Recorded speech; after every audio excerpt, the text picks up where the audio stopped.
Ce n'est pas les cris que nous entendons dans le stade. Ce n'est pas le bruit que nous entendons dans le marché. Mais lorsqu'on parle de crier à l'Éternel, ça signifie de prier. Lorsqu'ils se sont angoissés, lorsqu'ils se sont coincés quelque part, lorsqu'ils arrivent à quelque part qu'ils ne trouvent plus de solution, la Bible dit qu'ils crièrent à l'Éternel. Et en ce temps-là, pendant qu'ils crient à l'Éternel, la Bible dit que l'Éternel leur envoie la solution. C'est répété même plusieurs fois. J'ai juste épinglé quelques versets pour voir ce que l'Éternel a répété à plusieurs fois dans sa parole. Là, c'est plus que une instruction, maintenant c'est une recommandation. Cela veut dire qu'il commence à nous commander de prier à chaque instant. La prière est comme une flamme continue qui nous donne de voir la puissance et manifester de Dieu dans notre vie. Bien aimé, il y a des hommes et des femmes qui ont expérimenté cette puissance de la prière dans leur vie. À cause de la prière. Si Jésus même a expliqué à ses disciples comment prier, parce qu'il voulait nous faire voir quelle est l'importance de la prière dans la vie d'un croyant. Christ n'a pas enseigné à ses disciples comment ils devaient aller prêcher, mais il les a juste montré comment prier. Parce qu'il sait qu'à travers la prière, le miracle accompagnera la prière.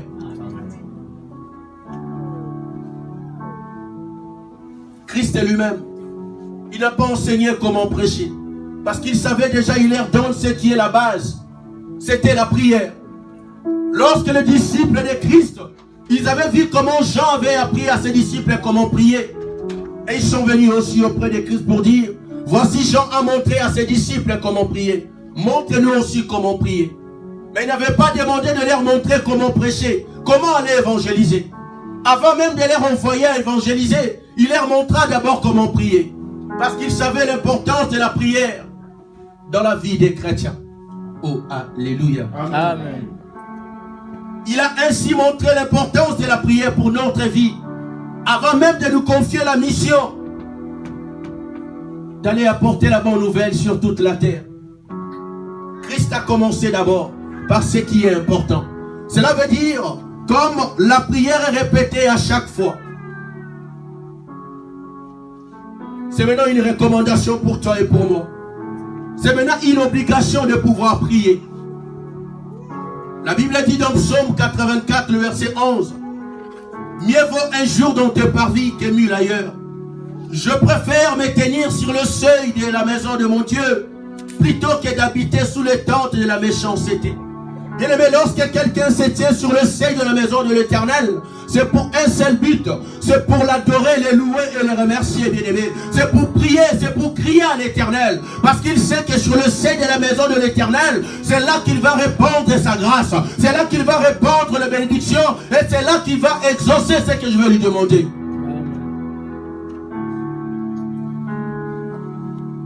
Toi, tu préfères te tenir où, bien aimé?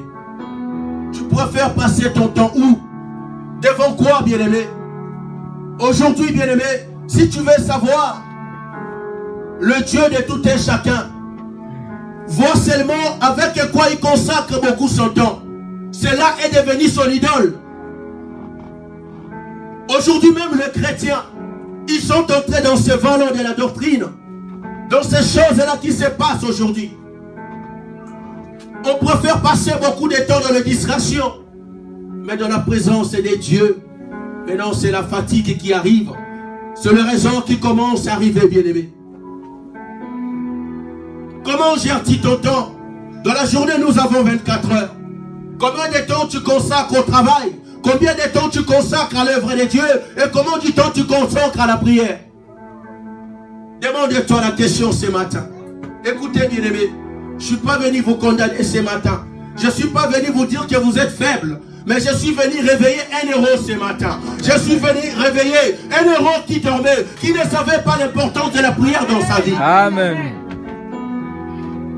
La prière, c'est très important dans la vie d'un chrétien. Les temps que nous passons dans la présence de Dieu sont des temps merveilleux pendant lesquels que nous pouvons apprendre ses secrets. La Bible dit, quand tu veux prier, entre dans le lieu secret, invoque ton Dieu qui est dans le lieu secret et il te répondra aussi, bien-aimé. Amen. Nous sommes venus apprendre ce matin comment ouvrir les écluses des cieux pour que Dieu nous montre ses secrets. La Bible dit que Dieu ne fait rien sans pour autant le révéler à ses serviteurs. Mais comment il révèle cela à ses serviteurs? Si ce n'est pas de passer des moments d'intimité avec lui. Alléluia. Amen. Bien-aimé, il y a à boire et à manger ce matin. Amen. Dieu est tellement merveilleux.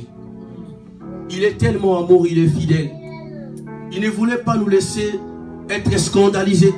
Il ne voulait pas nous laisser, bien-aimés, jeter toujours dans la nature comme ça, sans pour autant nous donner de base.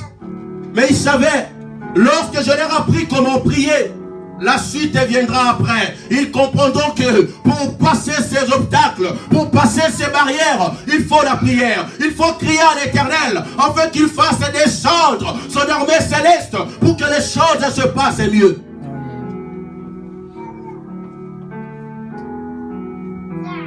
Bien-aimés, sachez que plus nous prions, plus que nous devons fort encore.